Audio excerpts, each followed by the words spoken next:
All right, welcome Crossroads Sports Radio special edition bonus show for you guys this evening. Jonathan Birdsong, Brandon Reef joined you as always. JB, how are you? How was your week? Man, in the short week, man, it's been going pretty well, man. You know, the weather in Indiana does what it wants to do. It can give you Mhm. springtime, it can give you fall, give you winter, all in one day. So, like, no, man. Other than that, man, from a personal standpoint, just kind of gearing up for Thanksgiving for sure. Been making pies. You know what I'm saying? Mm. Like gearing up for Get some Thanksgiving. practice in. Yeah, and then you know what I'm saying, downloading a whole lot of football, watching a whole lot of college football, catching up to the NFL, man, because there was so much college football this weekend that we had to digest that I kind of missed, even though you know what I'm saying, me, you, and Decot, you know what I'm saying, went down a roller coaster this past Sunday of Hmm. college football. But like, no, man, just ready and excited to talk to tonight's guest. We got former Butler great. You know what I'm saying? You can't talk about historic Hinkle, you know what I'm saying, without talking about some of the players who played there, and he's one of them, right? And Yeah, like I said, Kellen Dunham joining the Kellen, show here Kellen shortly. going to be joining the show here shortly, live. It's going to be an honor to kind of chop it up with him, man. You know what I'm saying? Played at Butler. You know, I don't know what people kind of think about Butler. You know what I'm saying? Thad Miles back there, man. They're getting their winning ways back, even though they took a little loss against SMU the other night. They're back to their winning ways. But like, nah, man, our guest tonight was there. You know what I'm saying? In the transitional era from Stevens to Miller to Holtman. So we're gonna kind of ask him. Fifth all Uh, time in the yeah, scoring, Butler scoring, fifth all yeah, time right now. yeah. So still in the books and scoring for Butler. You know what I'm saying? Played a little bit in the A10, played in a little Big East. You know what I'm saying? Got some national honors, man. We're gonna ask him all those, you know what I'm saying, intuitive, you know what I'm saying, basketball questions. You know what I'm saying? Like, what was it like playing in Puerto Rico?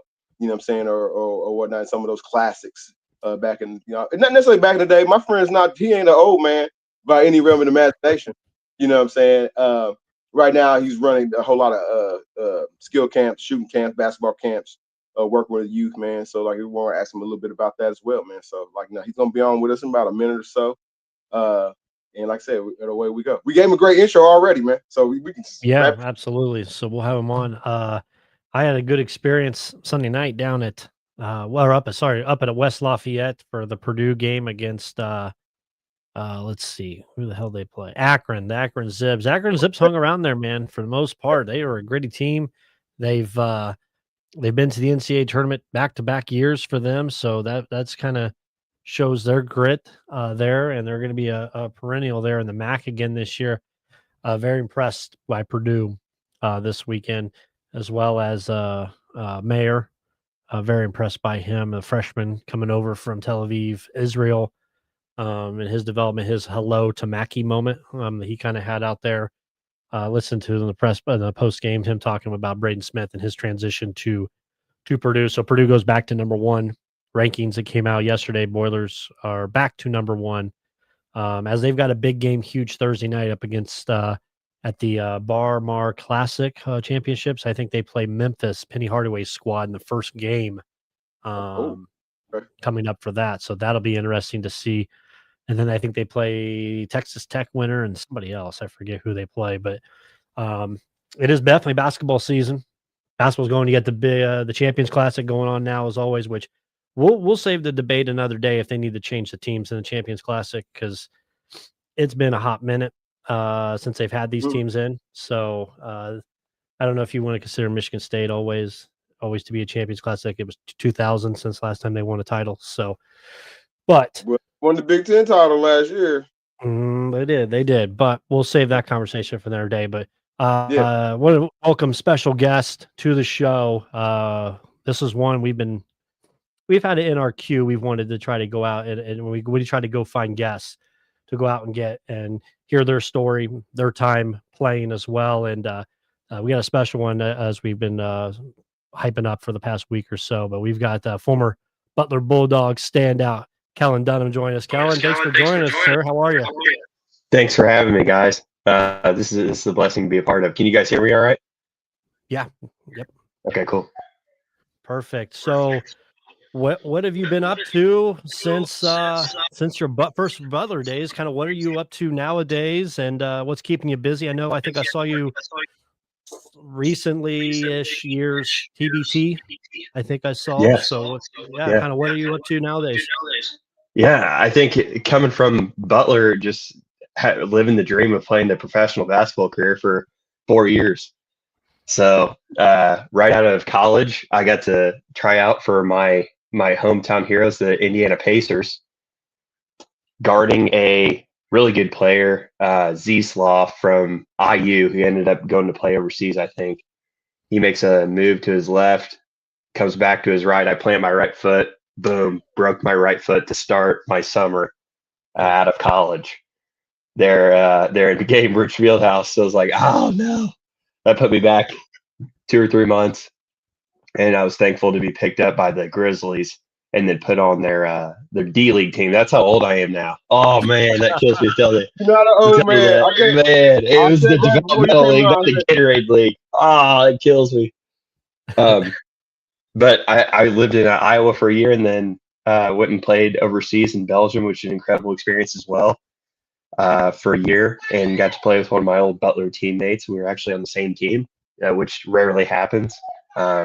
So 2 more years playing for the Wizards G League team. Okay, now I'm There sounding we young. go. Gatorade League, and then it was done after that. So I got a job, normal 9 to 5 at Salesforce after that, and now my wife and I are getting into Athletes in Action with this mission of finding a Christian follower on every sport, every team, and every nation. So we're called kind of in the sports ministry, and I'm excited to get that started.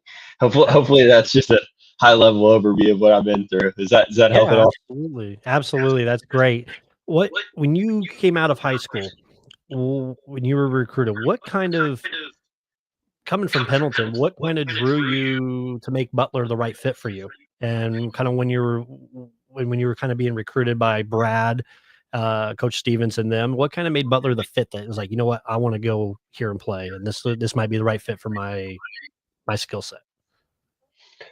As far as choosing Butler as a school, I think there's a lot of things that go into it. Number one, family made it important that I would prioritize education. So Butler has a tremendous business school, among other things, tremendous business school that I could learn a little bit of how businesses make money, what all goes on in the background, how to operate a business. And I graduated with a degree in entrepreneurship. So that was certainly a draw for me. And they made it a priority. So Brandon, if I could bring you back a little bit to, we're playing in the Atlantic 10 against the St. Louis University Billikens. And they had a really tough team that year. They went to the NCAA tournament. I think they won the conference, and we flew out to St. Louis. And on the way back, we get barnstormed by 25 points by St. Louis. And Coach Stevens, Brad Stevens, who's the GM now for the Boston Celtics, was saying, "Hey guys, just everybody sit down before we head back. I just want you guys to know something.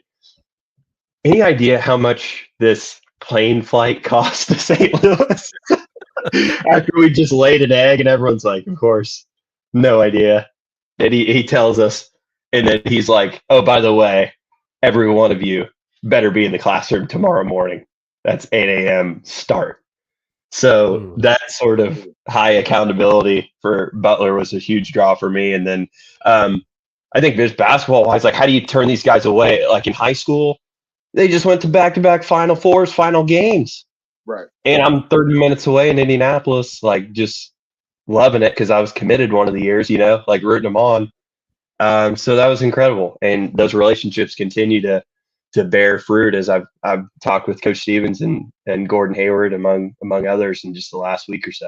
So those guys are it's a close family, and it was a priority for me, Brandon and Jonathan too. I said that I was like 30 minutes away, and so mom and dad get to always come to all the home games for me, and just being that kid up at the top of Hinkle Fieldhouse when I was 8 or 9 with my dad watching these guys play. it's like a dream come true to see, yourself now maybe having a positive impact on the next generation and seeing those kids up there doing the same thing. So that was certainly huge draws for me and sold me easily on Butler. Yeah. Okay. John?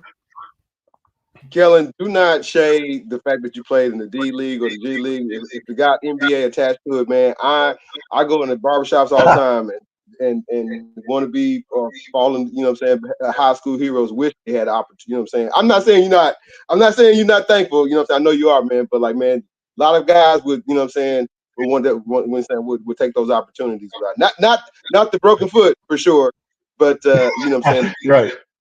They would chop a bit at that opportunity. I got questions about just some of the coaching changes that you had to. I won't say endure, man, because Butler, at least during that time, still has success. Maybe not necessarily in the Final Four. Back to back. But like, Right. What was it like having to start with one coach and like I said, he finished the last 2 years under a different similar expectation when but maybe a different mantra and Coach Holcomb.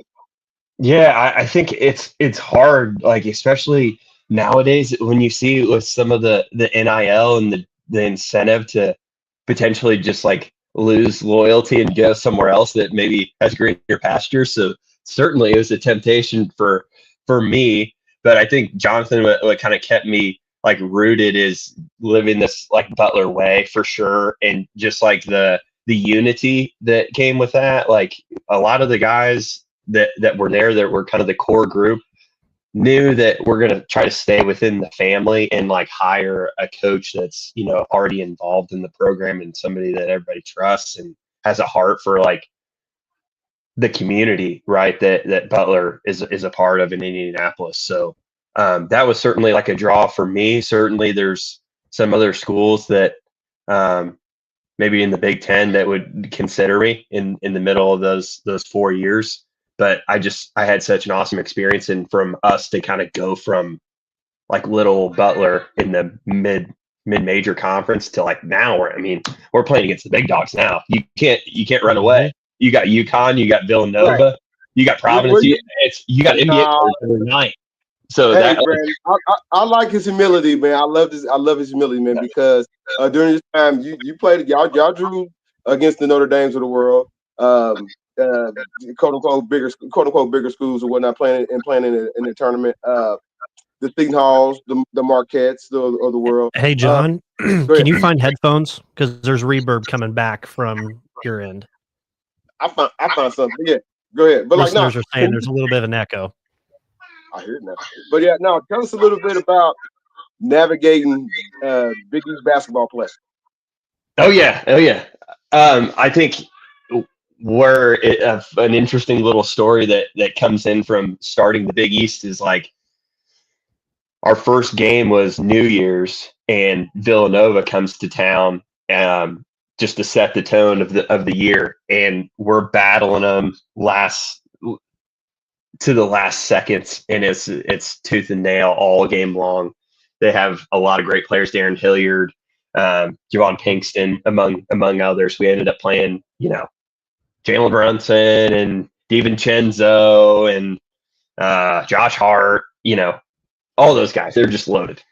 Ryan Archidiakono. And we had an opportunity at the end of the game. I got a play drawn up for me and just couple right-hand dribble pull-up, and Javon Pinkston almost threw my stuff into the stands, but I happened to get it up over his fingertips and make a 2-pointer to tie it and go into overtime. So we're like, man, we were going crazy. Of course, we ended up losing the game, but it was like so competitive, and every game is like that. Like, it doesn't matter if you're on the road or at home. It comes down to like the final 2 plays or 3 plays. So it's just, it was an amazing like experience in the Big East play. But then you look at every team. I was just telling Jonathan, like every team, you're looking at this guy might leave early and go play in the NBA. I mean, one of the best players I've ever guarded was Isaiah Whitehead, and he played for Seton Hall and then ended up getting signed by the Brooklyn Nets. I mean, that guy, like, what are you going to do? You need 2 guys to try to stop him, and you just try to make his life as hard as you can, understanding that he might just get his 20, but maybe it's not enough to win. You know, like Right. some of those guys, you're just not going to stop, and that's what the conference is like filled with. So it was an incredible experience every night for sure. How was the transition? Because you had Coach Stevens your freshman year, and he ups and heads to Butler or to Boston to be their head coach, which for all of us, we were all losing our minds. I remember when I was like outside of college, like, wait, am I getting duped right now on my phone that he's there? And then Coach Brandon Miller takes over for the 1 year, but then you go to Chris Holtmann. So how was that for you? I mean, out of your 4 years, you had 3 coaches in a 4-year period. So how was that adaptation for you? And I know probably the strong part was the Butler way, right? That it stayed consistent probably for the transition from all those coaches. But kind of talk about that as a player for you, how that transition was. Yeah, I think the unity was the rock there, but I think with the transition, like Brandon, as you're thinking about other people taking these roles, sure, they maybe are cut from a similar cloth, right, in a lot of ways, but they have unique differences. All 3 of them did. So for Coach Stevens, I would think like his primary legacy that he left with us that was uniquely different was his ability to hold us accountable in a unique way. So like Brandon, if me and you are on the team, Villanova gets an offensive rebound on us. It's not like, hey guys, we need to do a better job of boxing out. It's like, hey, Kellen, you got to get your guy off the glass. It was like he held us to like a more personal responsibility in taking ownership for the entire team of your responsibility. So that's what I found uniquely charging about Coach Stevens was that personal accountability piece. And then with Coach Miller, I just thought that he did such a good job of having autonomy for us and asking like the leaders of the team, what is the climate of the locker room right now? How can we improve? And he's not just going by his own head knowledge or maybe even the other coaches. Like he's getting the insight from the players too. And I really admired that about him. Like it's not always easy to have that sort of humility to go to guys that are 15, 20 years younger than you and asking them what the heck is going on? How do we get better? So I always admired that about Coach Miller for sure. And then Coach Holtmann just did such a good job of like encouraging everyone to have their unique responsibility. And I thought he did a good job of specializing and encouraging what you brought to the team. So there was a stretch, Brandon, believe it or not, that I had a hard time shooting the ball. I had a bad stretch. No, that's not true. My senior year of college. Oh my gosh, it was nightmares. So for a 5 or 6 game stretch, I missed 21 threes in a row, which for me, like that was my job. That was like my specialty on our team. And I was just out of it. I lost my starting spot. I was in a bad spot because I was a senior. Like this is supposed to go like right. But like Coach Holtmann did such a good job of saying, Kellen, you might have missed, however many of these shots in a row, but we trust that you're going to take shots and make shots, and we need you to take shots and make shots for us to win. So like his encouragement and enthusiasm for me and my teammates was really impressive too. So if that makes sense, like they're all cut from the same cloth, but they have their unique perspectives and focuses. Yeah. Yeah. If you could relive one game at a packed Hinkle once again, what would it be and why? Oh, I think I one that sticks out. Yeah. I think See, every competitive player, they've got that one game that's like, yep, I got that one. I know it. Great question. I think for me, we got ESPN Game Day my freshman year, and top 10 Gonzaga's coming to our place. So a little bit of like the mid-major head-to-head matchup. A lot of NCAA tournament appearances between us two in the last however many years. So they come to ESPN Game Day. We see the crowd is like already packed, and this is the middle of the day just to get on like TV. One of my buddies got picked to shoot the half court shot, and he hits it for like I don't even know, like I remember 50 that grand or something. Just like kicks off the whole day.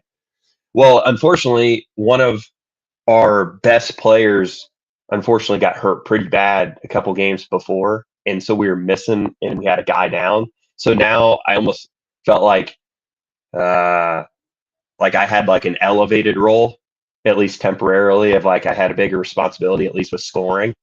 And so in that time, I started off the first half like so hot, and our team was doing well. We were battling Gonzaga, and so battling back and forth.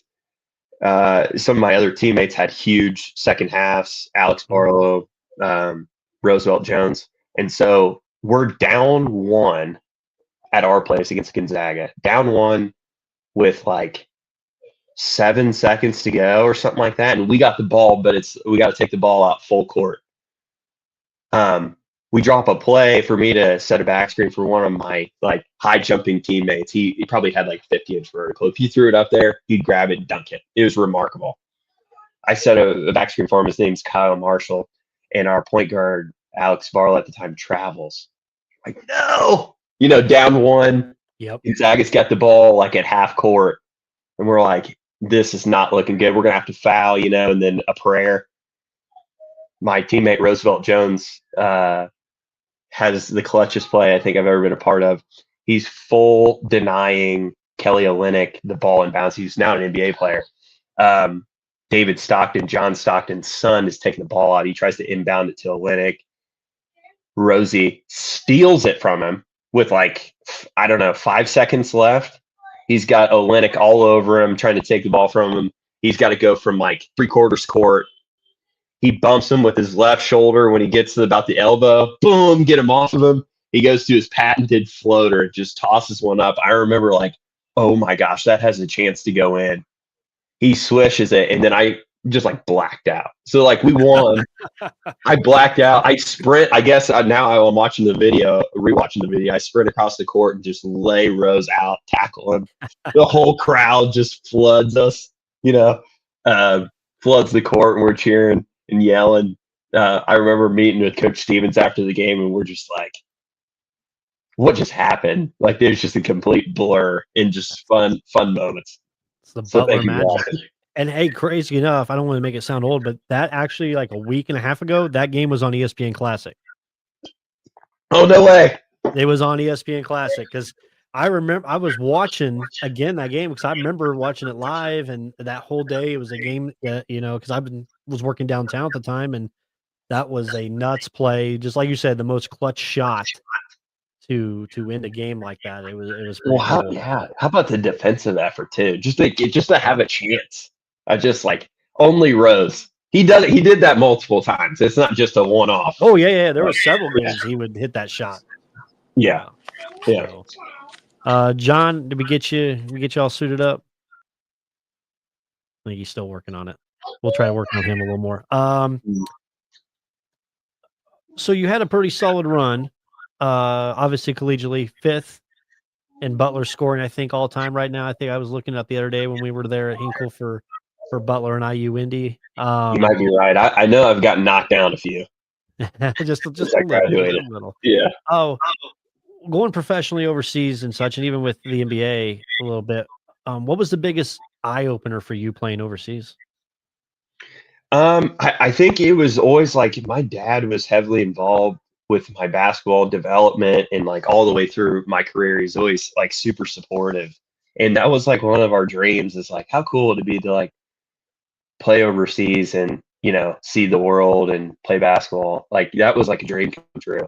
So I think going over to Belgium was like, this has actually come together. God has really provided this experience for me. And it was incredible. Like I was over there, it was a complete culture shock. Helped me have like a little bit more global perspective. Like, wow, there is more to the world than just the U.S. I was caught up in that for sure. One thing that was hard though, Brandon, to be honest, with going overseas, something that I didn't really understand going in is like you have practice. For us, it was usually like twice a day. You have one in the morning, one in the evening. And it was like, what do you do with yourself in between practices when you're exhausted and right. You're in a foreign land, you don't know anybody?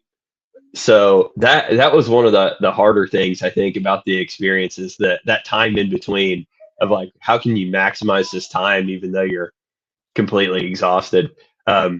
So I had so much fun with the crowd, and they were so welcoming to us Americans in Ulst, Belgium.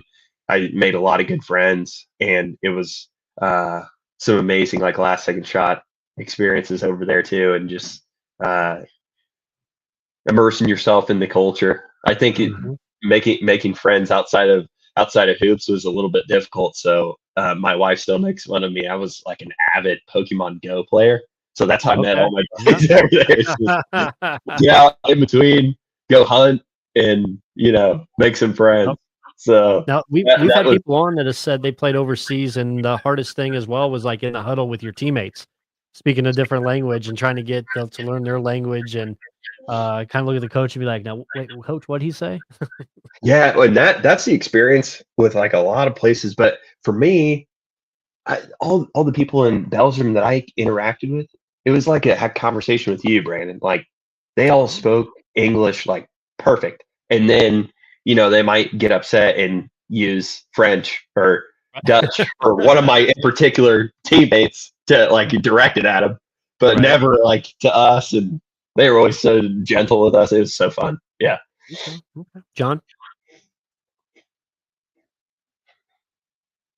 Man, I have to apologize. I done already probably said some Dutch to AT&T already about my Wi-Fi connections, man. So I do apologize, Kellen. Oh no, I'm Um, sorry. I gotta ask you, because you played college basketball for 4 years. What are your thoughts now on tournament expansion as they consider? I mean, I'm a little bit older than you. At one point, it wasn't 68 teams. At one point, what I'm saying, it was just 64.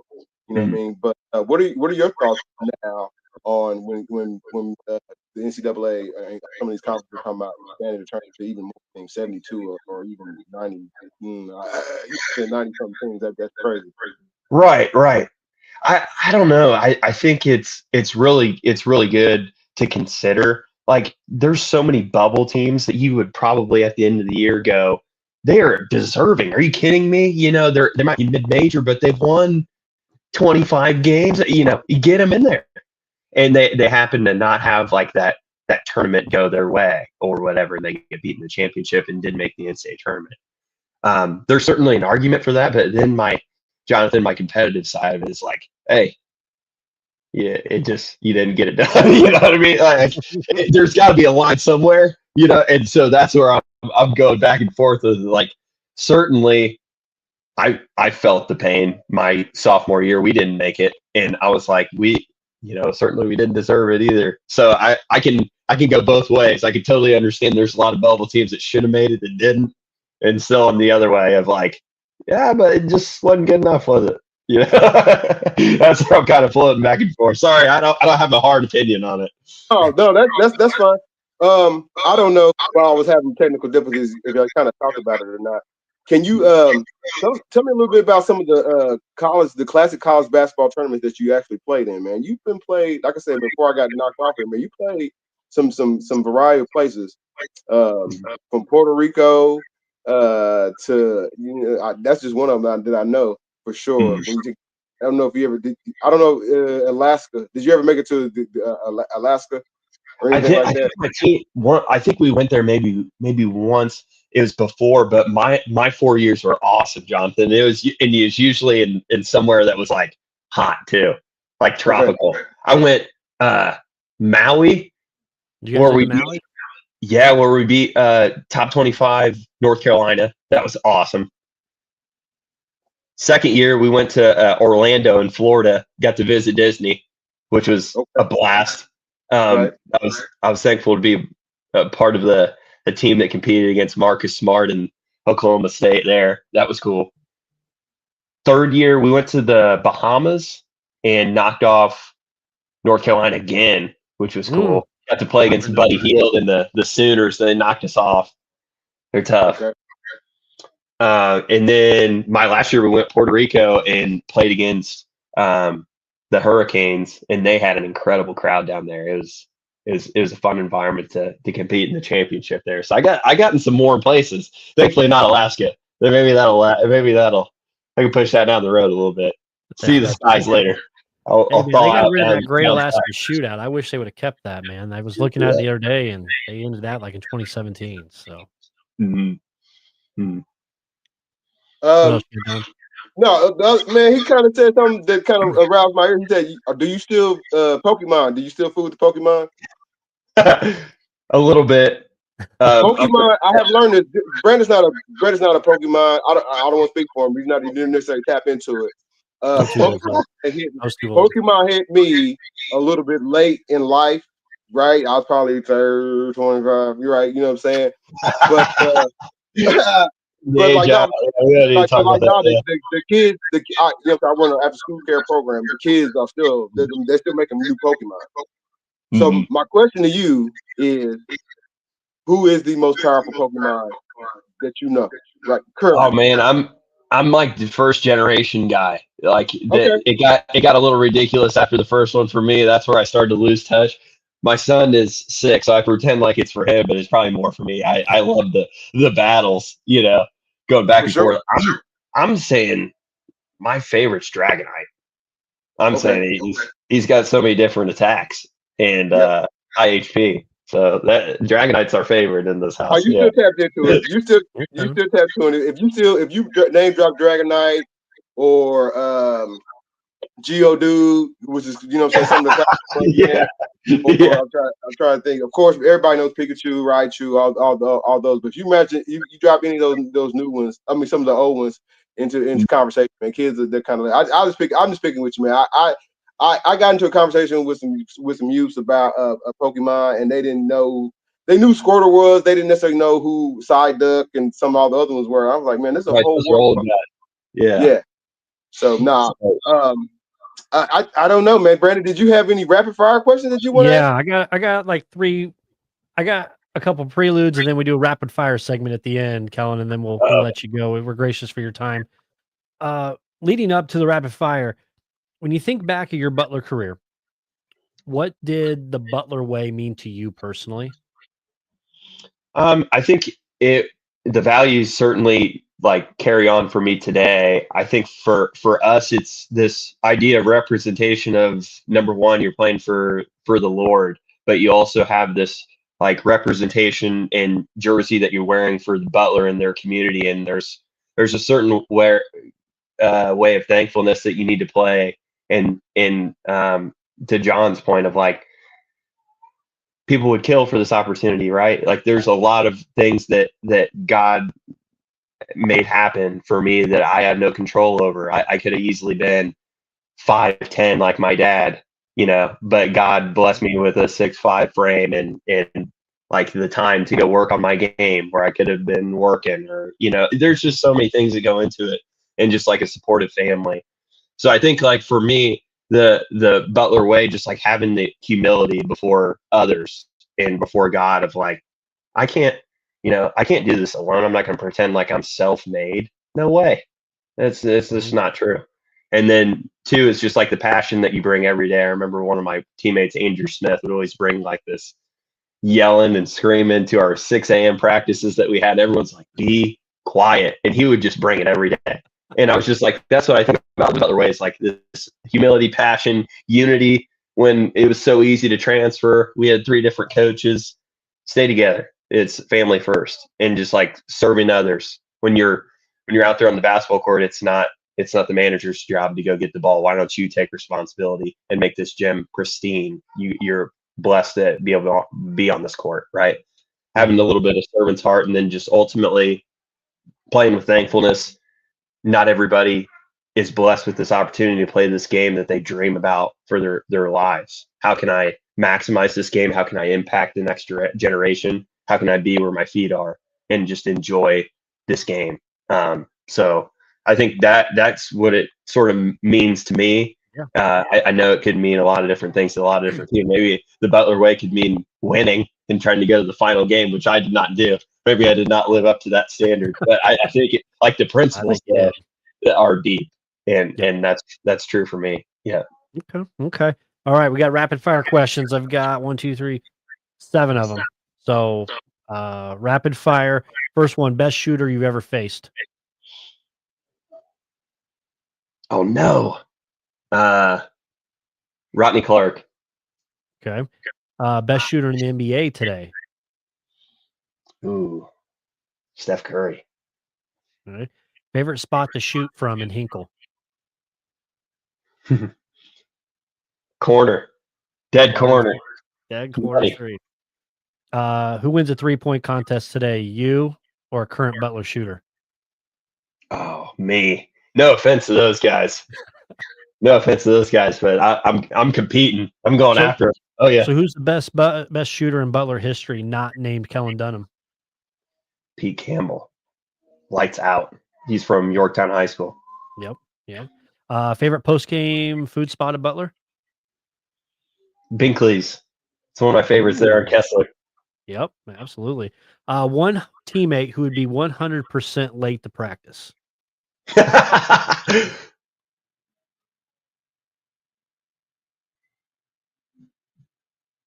thinking. Alex Barlow. Alex Barlow. Okay. And then finally, one teammate who talked the most trash. Roosevelt Jones. Roosevelt Jones. Perfect. Yeah. Awesome. Well, Kellen, you survived the rapid fire, so no, I appreciate that. Where can people follow your journey or kind of projects you're working on today? Where's the best place for them to kind of follow you? Yeah, I think it's just my wife and I posting about some of the missionary work we're doing through sports. So, Lord willing, we're going to step into being student athlete missionaries on Butler's campus, Butler University. So, speaking life into some of these guys that are dealing with some of the crises that I went through with identity and performance issues, and pointing them to our Lord and Savior Jesus. I think following all that through Facebook and Instagram would be touching, and any prayers that people would consider for us in the middle of this missionary journey would be a blessing. So thanks for asking.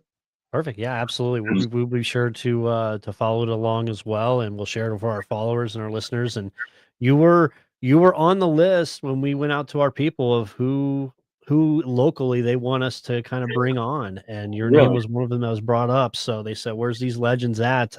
So that was our job to kind of go out and get them and see kind of where they're at today. So we appreciate your time joining us and taking away from your family time. I know you've got a little one, so we appreciate you coming on tonight on a Tuesday and joining us. Brandon, John, thank you so much. Thanks for this mission on the sportscast here to get some good news out there. So I appreciate you having me on. Absolutely. You're part of the Crossroads sports family now, and we hope to have you on there in the future and check with you again, see how things are going. Thanks, Brandon. Thanks, John. Thank you. Thanks for coming on, man. Yep. All right. That's our guy, Kellen Dunham, former Butler Bulldogs standout. John, great interview with him. I know we had some technical difficulties there for a little bit with the audio and with the echoing and distortion with it, but overall, I think we're cleaning up in post-production. I am ecstatic that, Kellen Dunham was able to come on with us and share, some of his journey, as a Butler athlete, basketball player, man. I can't even talk. You know how it is. I'm giddy, man. I can't wait to look at some of the primetime edits we have to kind of share out, man. The sports don't stop with Crossroads Sports, man. Man, we'll be back on tomorrow.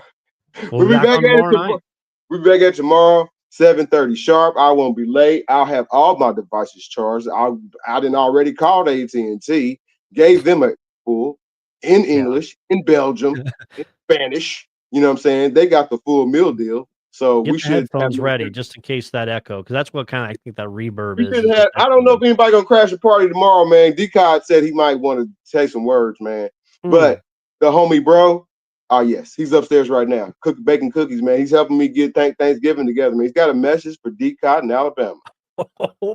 I knew it. I knew he would be back after that Bama takes a loss. He was waiting for that next loss. So that's right. Awesome. Show tomorrow night, 7:30. Myself, Jonathan, we'll have our usual cast of characters. Tanner will be back for our college football pick'em. we all went 5-6. So it was very Danner actually was looking to be winless, and then he rattled off there late. So we'll talk that. College basketball's on tonight. Check it out. Tune into this show. Please like, subscribe, and share. Share this feed. Share the show. It'll be up on the podcast later tonight as well. But share it. Thank you to our YouTube watchers. Thank you to Facebook Live as well. Our Twitter followers. Thank you all. It was great to have Kellen Dunham on. Butler legend. We're going to have him on again later in the future. Checking with him. Yeah, the Gonzaga game, I remember hands down. The shot from Roosevelt Jones. Hey, man, he's a real humble guy, man. That dude probably could outshoot Buddy Hield. I think. I think so. He could. I think 100%. So, but we'll get it up on the pod. It'll be on the Facebook Live for restreams. But thank you guys for all joining us. We'll see you guys again tomorrow night, Wednesday night, 7:30 for the show. Tune in. We'll see you guys. Thanks for watching. Thanks for listening to the Crossroads Sports Radio Show. You can find more episodes on iTunes and the Google Play Store. Be sure to like and subscribe for more Crossroads sports content.